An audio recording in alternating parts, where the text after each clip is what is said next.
यदि आपका portfolio red में है या आपको टेंशन है इजराइल ईरान अमेरिका वॉर की, और यदि आपको पोर्टफोलियो को देख देख के टेंशन हो रही है, तो ये वीडियो आपके लिए है। जी हां, आज मैं बात करने वाला हूं कि 2026 में आप कैसा पोर्टफोलियो बनाएं ताकि आपको सुकून मिल सके और उसके साथ साथ ग्रोथ भी मिल सके। वैसे तो 2026 में 2 महीने निकल चुके हैं, जनवरी फरवरी, लेकिन ऐसा कुछ नुकसान नहीं हुआ है बिकॉज पिछले 2 महीने में मार्केट नीचे ही आया है। आपके पास एक मौका है अपने पोर्टफोलियो को रिसेट करने का। आज हम बात करने वाले हैं पोर्टफोलियो के बारे में, यानी कि ऐसे हम 5 मॉडल पोर्टफोलियो की बात करेंगे। ये मैंने एक आर्टिकल पढ़ा था फाइनेंशियल एक्सप्रेस में, उससे ये सारा मैंने कंटेंट लिया है, उसको अपने भाषा में इसको मैंने बनाया है। और 5 portfolio by 5 expert fund managers veterans. तो आइए शुरू करते हैं और अंत तक जरूर देखिएगा। इन 5 पोर्टफोलियो में मेरा फेवरेट पोर्टफोलियो कौन सा है वो मैं जरूर बताऊंगा। तो सबसे पहले हम समझते हैं कि पोर्टफोलियो क्या चीज है, यानी कि आपके पोर्टफोलियो के अंदर इक्विटी कितना हो, डेट कितना हो, अब लार्ज कैप कितना हो, मिड कैप कितना हो, और साथ में आप प्रेशियस मेटल में कितना इन्वेस्ट करेंगे, और इंडिया के अलावा कौन से दूसरे इमर्जिंग मार्केट में आप इन्वेस्ट कर सकते हैं, कमोडिटीज में क्या आप इन्वेस्ट कर सकते हैं।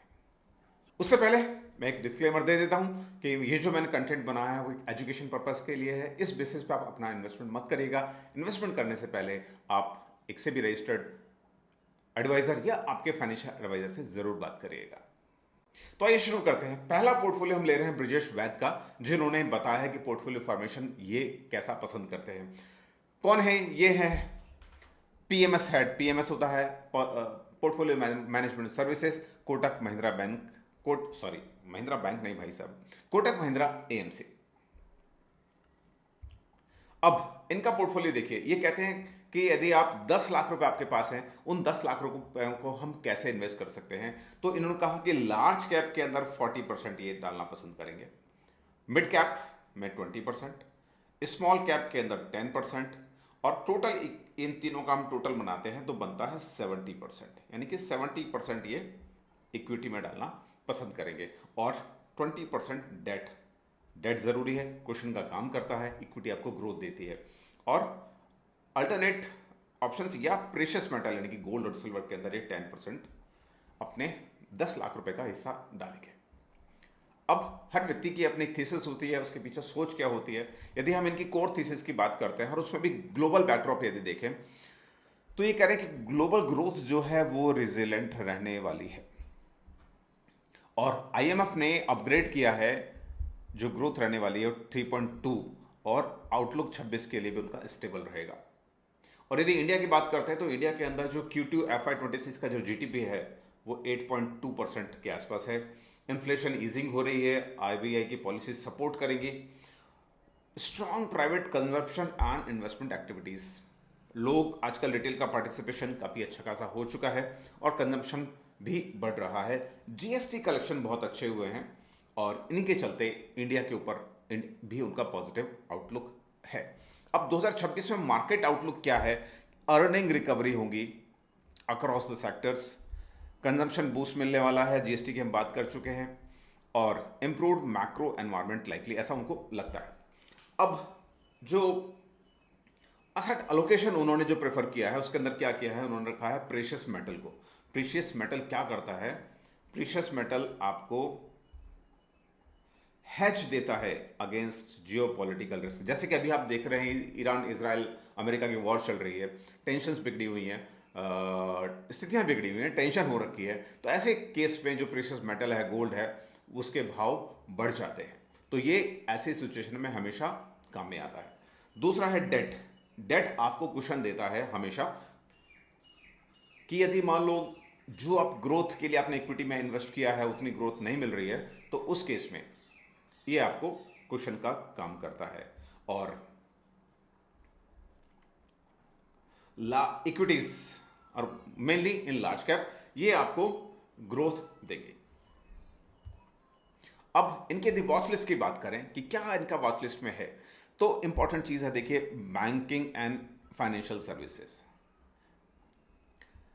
जब भी कोई कंट्री ग्रोथ कर रहा है, कोई इकोनॉमी ग्रोथ कर रही है, हम 4th लार्जेस्ट इकोनॉमी बन रहे हैं, तो उस चीज के अंदर सबसे इंपॉर्टेंट रोल होता है बैंकिंग सर्विसेज का एंड फाइनेंशियल सर्विसेज का। बिजनेस को कैपेक्स चाहिए, बिजनेस को लोन चाहिए, और साथ ही फाइनेंशियल सर्विसेज जब लोगों के पास पैसा आ रहा है तो उसको किस तरह से वो लोग इन्वेस्ट करेंगे, और ये सारी चीज़ें ओवरऑल इन शॉर्ट हम बात करें बैंकिंग एंड फाइनेंशियल सर्विसेज की। दूसरा इंपॉर्टेंट सेक्टर है हेल्थ केयर।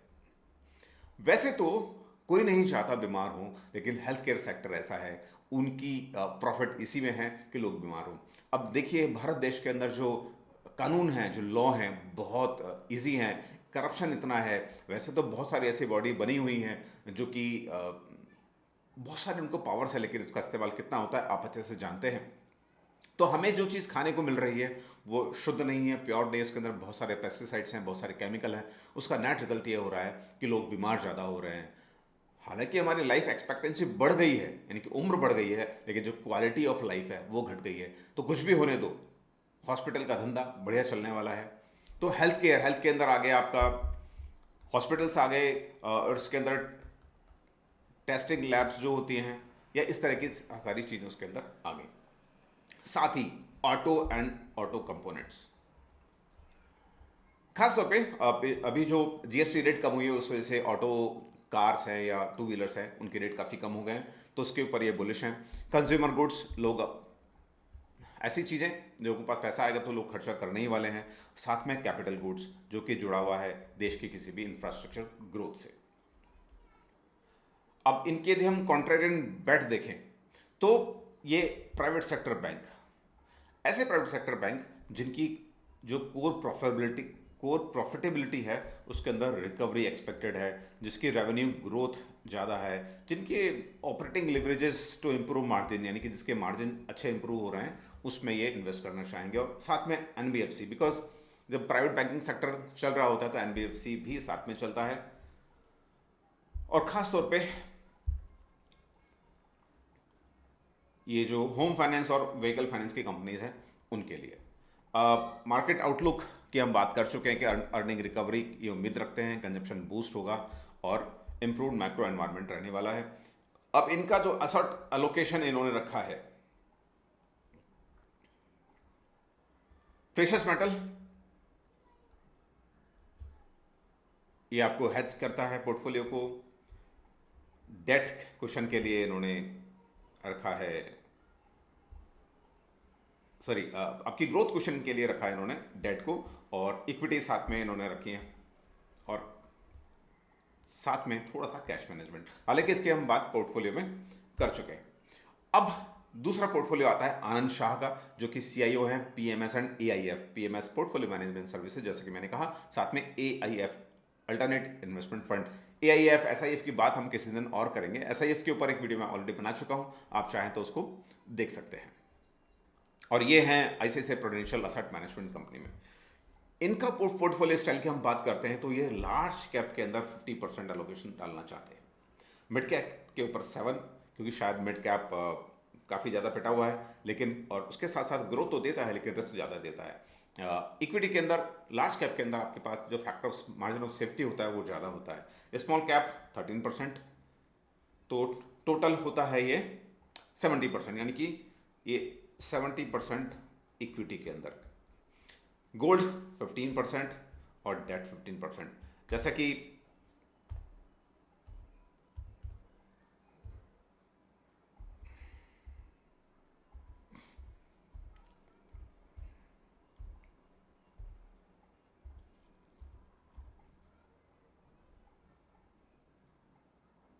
और डेट 15%, जैसा कि हम जो डेट है वो आपको क्वेश्चन का काम कर रहा है, गोल्ड एक हैजिंग दे रहा है। और जिस तरह की आजकल कंडीशन चल रही है पूरे वर्ल्ड में, तो ये बहुत इंपॉर्टेंट है कि आपके पास प्रेशियस मेटल जरूर हो, खासतौर पे गोल्ड। सिल्वर अनप्रेडिक्टेबल है, गोल्ड हमेशा प्रेडिक्टेबल है। वो आपको जो है हमेशा ऐसा मान के चलते हैं कि ग्रोथ ही देता है, गोल्ड नीचे नहीं आता है।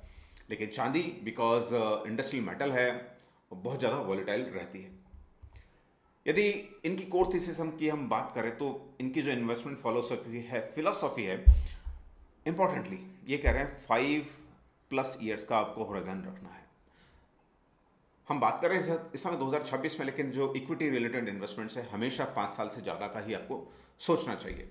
और ये इक्विटी में उन्हीं लोगों को इन्वेस्ट करना चाहिए जो कंफर्टेबल हों शॉर्ट टर्म उतार चढ़ाव के। ऐसा नहीं है कि भैया इसराइल ने अटैक कर दिया, आप पोर्टफोलियो आपका 10% नीचे गिर गया और आपको टेंशन हो गया, आप बीच बाज के भाग लिए। ऐसे नहीं चलेगा। और खास तौर पे इन्होंने इक्विटी फोकस अपना पोर्टफोलियो रखा है।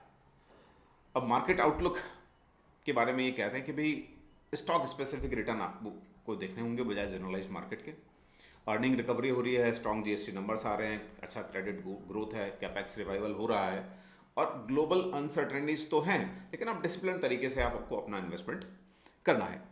अब इनका जो मार्केट आउटलुक उन्होंने रखा, large cap as a core, जैसा कि मैंने कहा कि लार्ज कैप के अंदर मार्जिन ऑफ सेफ्टी ज़्यादा होता है। मार्जिन ऑफ सेफ्टी मतलब जब भी मार्केट नेगेटिव है तो लार्ज कैप कम गिरते हैं as compared to small cap and mid cap. साथ ही इनका फोकस है सेलेक्ट मिड कैप और स्मॉल कैप के ऊपर, जहां पे स्ट्रक्चरल ग्रोथ अच्छी है और जिनको कॉम्पिटिटिव एडवांटेज मिल रहा है। और सपोर्टिव मैक्रो बैकड्रॉप तो है ही इंडिया का। इंडिया में एक मोमेंटम इस समय अच्छा बन रहा है।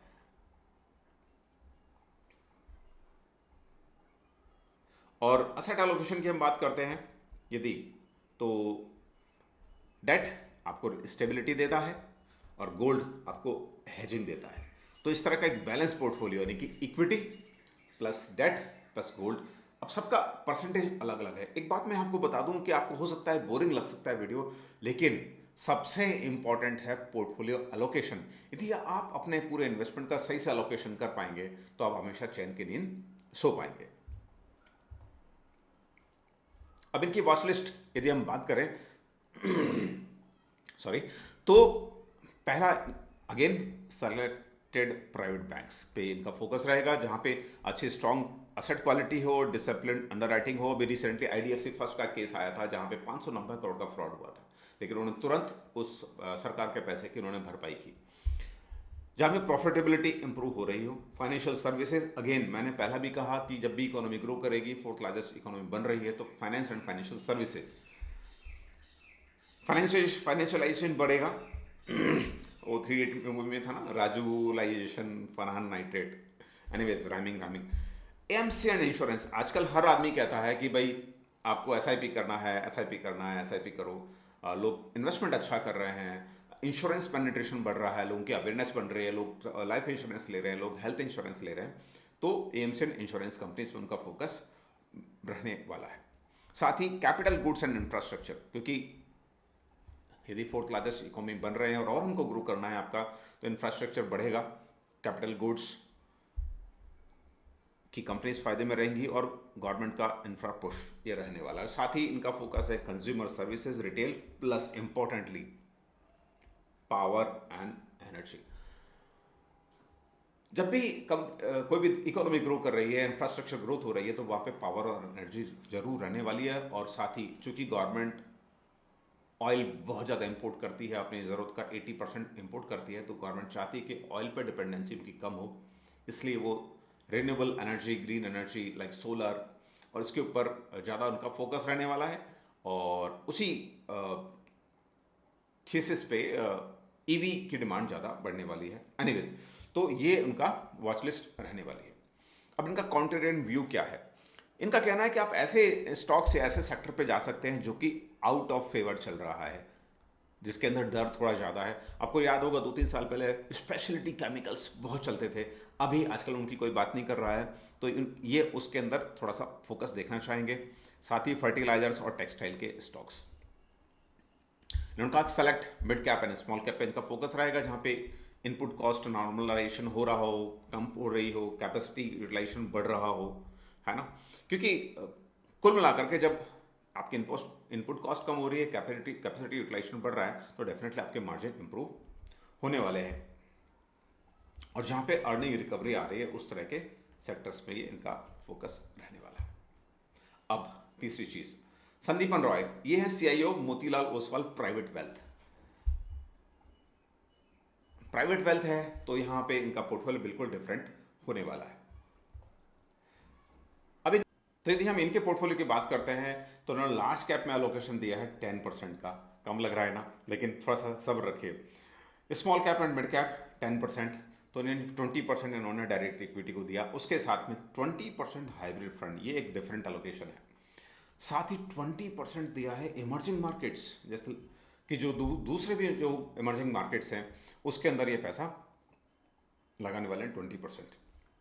डेट रखा है 10%, ऑब्वियसली ये आपको स्टेबिलिटी देता है, कुशनिंग देता है। हाई यील्ड क्रेडिट, यानी कि ये भी एक तरह का डेट है पर जिसके अंदर यील्ड ज़्यादा है, यानी कि आप थोड़ा सा रिस्कियर डेट ले रहे हो जिससे आपको ज़्यादा यील्ड मिल सके, और साथ में 10% कमोडिटीज। तो ये एक डिफरेंट काइंड ऑफ पोर्टफोलियो है और इसके पीछे इनकी थीसिस क्या है वो समझते हैं।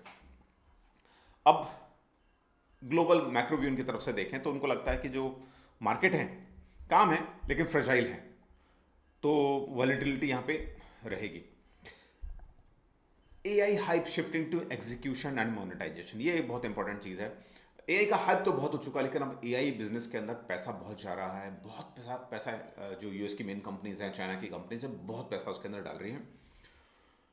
Rising geopolitical risk,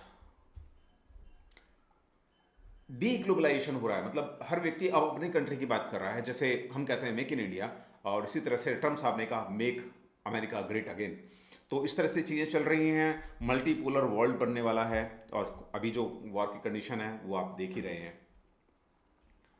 India outlook की बात करते हैं तो डोमेस्टिक मैक्रो स्टेबिलिटी है, ग्रोथ लाइकली टू इम्प्रूव, और अर्निंग रिकवरी एक्सपेक्टेड है, लेड बाय बैंकिंग सेक्टर, यानी कि कुछ भी कर लो भाई साहब, बैंक के अंदर तो आपको इन्वेस्टेड रहना ही रहना चाहिए। और इन्फ्लेशन को तो आरबीआई मैनेज कर ही रहा है और उम्मीद है कि रुपया स्टेबलाइज हो जाएगा।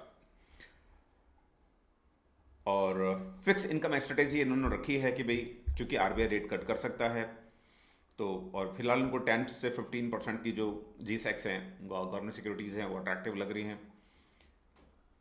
साथ ही इन्होंने चाइनीज इक्विटीज़ में भी री रेट हो सकता है कि प्रोलॉन्ग्ड, क्योंकि काफ़ी टाइम से हम देखें, पिछले कई सालों का हम चार्ट देखेंगे ना चाइना मार्केट का, तो आपको लगेगा कि यार इसमें कुछ हुआ नहीं है। रिसेंट टाइम में हुआ है लेकिन अभी भी यदि मल्टी ईयर देखेंगे तो बहुत कुछ होने की संभावना है। और साथ में ये कमोडिटीज़ की भी बात कर रहे हैं, वॉलेटाइल एनवायरनमेंट रहता है लेकिन ये वहाँ पे हाइब्रिड फंड का यूज़ करेंगे और डायनेमिक एलोकेशन रखेंगे। अब इनकी वॉच लिस्ट में क्या है, इनकी वॉच लिस्ट में मिड कैप प्राइवेट बैंक्स। अब ये आपको देखना है मिड कैप प्राइवेट बैंक्स, क्योंकि हम यहाँ स्टॉक स्पेसिफिक बात बिल्कुल भी नहीं कर रहे हैं, लेकिन यदि आपने इस पोर्टफोलियो को या इन सेक्टर्स को भी फॉलो कर लिया तो आपके लिए अच्छा हो सकता है। Metals and mining, government securities, China focus funds, जैसे कि मैंने कहा कि चाइना का मार्केट अभी पिछले मल्टी ईयर में देखेंगे तो बहुत कुछ स्कोप उसके अंदर लगता है। और इम्पोर्टेंटली डिफेंस, भाई आजकल सब जगह जितने भी रॉकेट मिसाइल्स दागे जा रहे हैं तो डिफेंस के अंदर तो अच्छा खासा होने ही वाला है। काफ़ी टाइम से इंडिया के अंदर भी जो डिफेंस इंडेक्स है उसने अच्छा खासा रिटर्न दिया है, अभी भी उससे बहुत सारी उम्मीदें हैं। अब काउंटर व्यू क्या है इनका, काउंटर व्यू है आईटी के ऊपर। आप देखेंगे आईटी आईटी बहुत हो रहा है, एआई बहुत हो रहा है, लेकिन इंडिया का जो आईटी सेक्टर है वो पिटा हुआ है।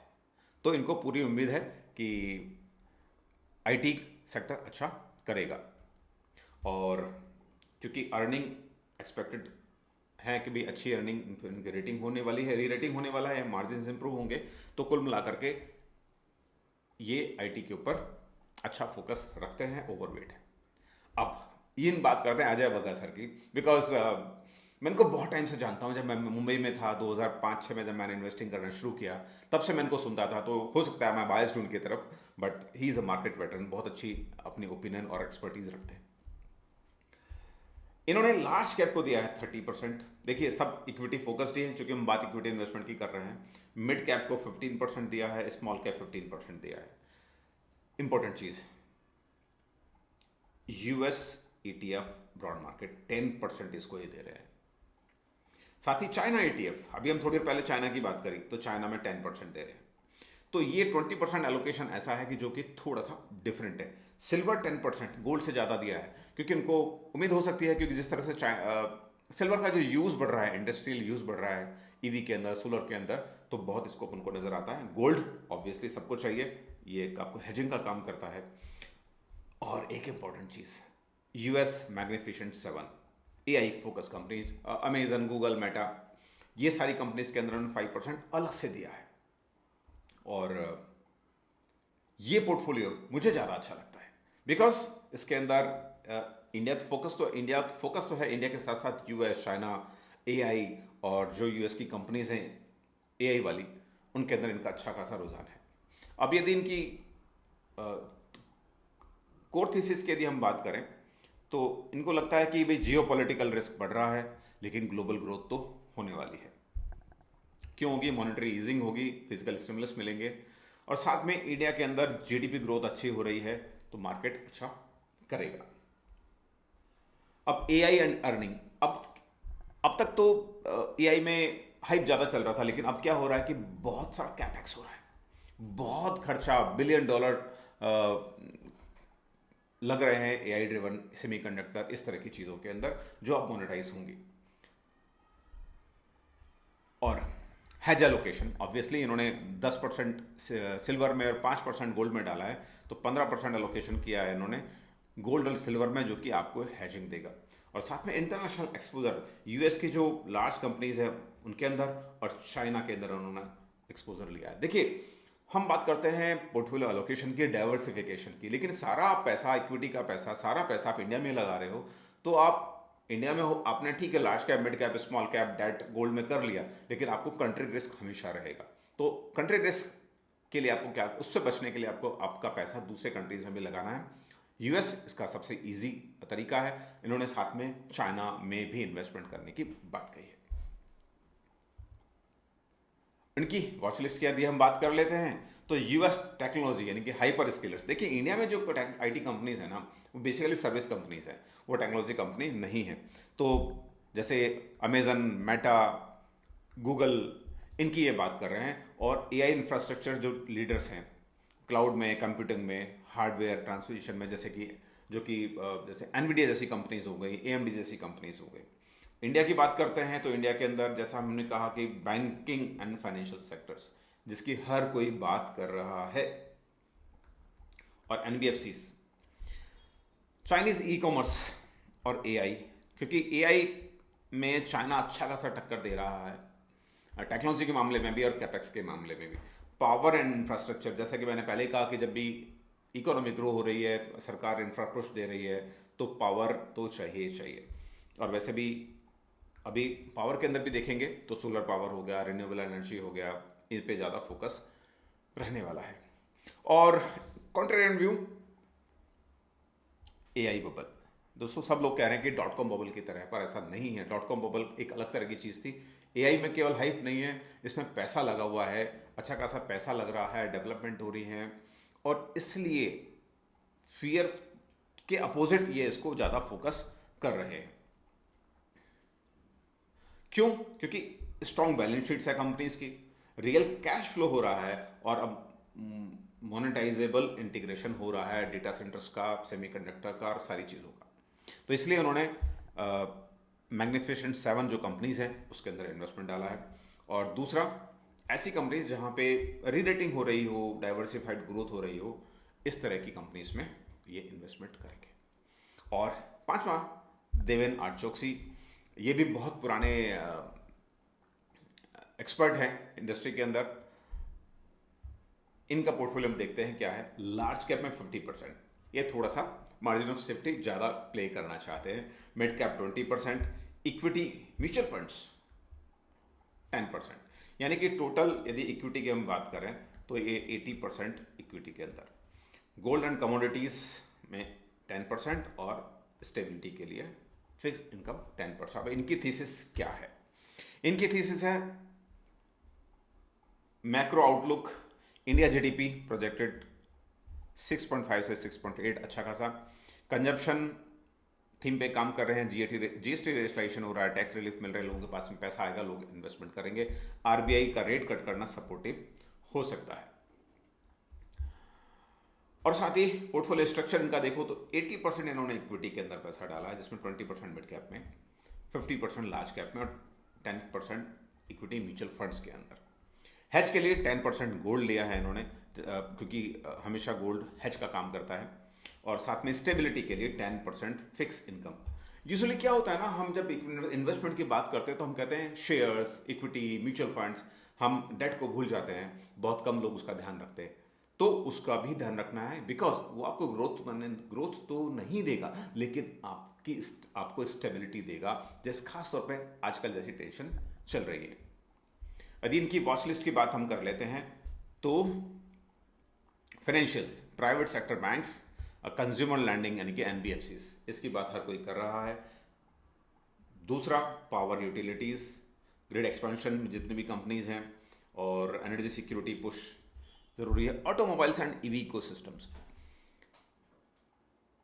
इंडिया 80% ऑयल रिक्वायरमेंट इंपोर्ट करता है, उस वजह से हमारा जो पैसा है बाहर जाता है, तो हमको डॉलर खर्च करने पड़ते हैं, हमारी इकोनॉमी जो है वो डेफिसिट में रहती है। तो सरकार चाहती है कि, इसलिए सरकार बार बार एथेनॉल की ब्लेंडिंग कर रही है, ईवी हाइब्रिड टेक्नोलॉजी को पुश कर रही है। सरकार चाहती है कि भैया हमको तेल कम इंपोर्ट करना पड़े, तो इसलिए ईवी फोकस में रहने वाला है। तो आप ईवी की तरफ देख सकते हैं, और खासतौर पे ईवी ऑटो एंसिलरीज। देखिए, मेन कंपनीज तो है ही हैं, फर्स्ट लेवल कंपनीज तो फर्स्ट लाइन कंपनीज है ही हैं, टाटा मोटर्स, महिंद्रा, टीवीएस, ये हो गई for example, I am not recommending anything. लेकिन जो सेकंड लाइन कंपनीज हैं, जो पार्ट्स सप्लाई करती हैं, जो इनके वेंडर्स है, चाहे वो सस्पेंशन सिस्टम हो सकता है, गियर सिस्टम हो सकता है, उन चीज़ों में जो सेकंड लाइन कंपनीज हैं वो ज़्यादा बेटर कर सकती हैं। और साथ में ultra luxury real estate, DLF 100 crore के फ्लैट बेचा है गुड़गांव में, भाई साहब अपन कहाँ हैं। और साथ में मेटल्स भी इनका फोकस रहेगा। अभी इनकी कॉन्ट्रेरियन व्यू की हम बात करते हैं, जैसे थोड़ी देर पहले मैंने कहा, इनका जो फोकस है वो है ईवी लिंक्ड ऑटोस, यानी कि EV link component focus companies जो ईवी के कंपोनेंट बनाती हैं, और उनको फायदा ये होगा, स्ट्रक्चरल शिफ्ट हो रहा है। जैसे मैंने कहा कि IC engine, petrol engine, diesel engine से शिफ्ट हो रहे हैं, इनफैक्ट सीएनजी से भी शिफ्ट हो रहे हैं ईवी की तरफ, तो वो बेनिफिट होने वाला है। और ऐसी कंपनीज जो, जहाँ थोड़ी सी रेटिंग अच्छी नहीं चल रही है लेकिन रिवाइवल हो, उस तरह का इनका फोकस रह सकता है, और जहाँ पे ग्रोथ साइकिल अच्छा आपको मिल रहा है। तो अब हमने 5 पोर्टफोलियो देखे, और 5 के सबके अपने अलग अलग अलोकेशन है, लेकिन इंपॉर्टेंटली सबका इक्विटी एलोकेशन अच्छा खासा है। उसके अंदर भी मैक्सिमम ने लार्ज कैप को ज़्यादा रखा है, तो आपको आपको मार्केट में सेफ्टी, फैक्टर ऑफ सेफ्टी ज़्यादा रहे। लेकिन एक इंपॉर्टेंट चीज़ आपको देखनी है कि भाई मार्केट के अंदर ट्रांजिशन हो रहा है, तो जो स्ट्रक्चरल शिफ्ट है मार्केट का, अब जैसे अभी जो टेंशन चल रही हैं, तो हर चीज़ रीसेट होगी, तो आपको फोकस रखना है उस शिफ्ट के ऊपर। पिछले 1 साल में 18 महीने में मार्केट ने कोई रिटर्न नहीं दिया है, लेकिन एवरेज रिटर्न मार्केट का, निफ्टी का यदि हम देखते हैं तो 12% रहा है। तो अभी यदि माइनस में है, तो अब रिटर्न पॉजिटिव होने वाले हैं। साथ ही ग्रोथ के लिए सबका इक्विटी फोकस अलोकेशन रहा है। मैं आपको दिखाऊं,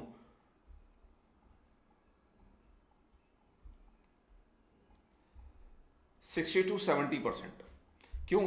लेकिन उसमें भी स्ट्रॉन्ग बायस रहा है लार्ज कैप की तरफ। लार्ज कैप आपको ग्रोथ भी देता है, साथ साथ आपको फैक्टर ऑफ सेफ्टी भी देता है। फैक्टर ऑफ सेफ्टी का मतलब है मार्केट गिरेगा तो लार्ज कैप कम गिरेगा as compared to mid cap and small caps. आपको अलोकेशन अच्छा कैसा करना है, डाइवर्सिफिकेशन रखना है इक्विटी के अंदर, प्रेशियस मेटल गोल्ड सिल्वर के अंदर, प्लस डेट के अंदर। Diversification in terms of country as well, US market, China market और दूसरे मार्केट। High conviction sectors, high conviction sectors कौन से निकल के आ रहे हैं इन सब में? बैंकिंग एंड फाइनेंशियल सर्विसेज, ये सबकी फर्स्ट चॉइस है। साथ ही power and utilities, energy sector, उसके साथ साथ कैपिटल गुड्स और कंजम्पशन स्टोरी भी रहने वाली है। दूसरी चीज, सिल्वर, इंडस्ट्रियल डिमांड सिल्वर की बहुत ज़्यादा है, प्रोडक्शन बहुत कम है, सप्लाई डेफिसिट रहने वाला है, इसलिए उसके डिमांड रहेगी, इसलिए उसका प्राइस भी बढ़ेगा। प्राइस क्यों बढ़ रहा है? सोलर के अंदर ईवी सिल्वर काम में आ रहा है, ईवी के अंदर सिल्वर काम में आ रहा है, तो उसके चलते इसकी डिमांड ज़्यादा रहने वाली है। तो ये था 5 अलग अलग तरह के पोर्टफोलियो। आप अपने चॉइस, अपना रिस्क लेवल, अपने थॉट प्रोसेस के हिसाब से आप कोई सा भी पोर्टफोलियो चुन सकते हैं, लेकिन इन्वेस्ट यदि आप कर रहे हैं तो सिस्टमेटिक तरीके से इन्वेस्टमेंट करिए, पोर्टफोलियो एलोकेशन करके इन्वेस्टमेंट करना ज़रूरी है, वरना आपको नुकसान हो सकता है। और इन्वेस्टमेंट करने से पहले किसी आपके फाइनेंशियल एडवाइजर की राय आप जरूर लीजिएगा। आपको कौन सा, मुझे तो पोर्टफोलियो वो पसंद आया अजय बग्गा सर का, जिसके अंदर magnificent 7, AI focus, China focus, US ETF जिसके अंदर उन्होंने बात कही है, वो मुझे ज़्यादा अच्छा लगा। आपको कौन सा पोर्टफोलियो पसंद आया कमेंट करके ज़रूर बताइएगा। वीडियो अच्छा लगा है तो लाइक करिएगा, शेयर करिएगा, और चैनल को सब्सक्राइब तो आपने कर ही लिया होगा। Thank you so much. मिलते हैं अगले किसी वीडियो में जहां हम बात करेंगे आपकी वेल्थ की। Till then take care. जय हिंद, जय भारत।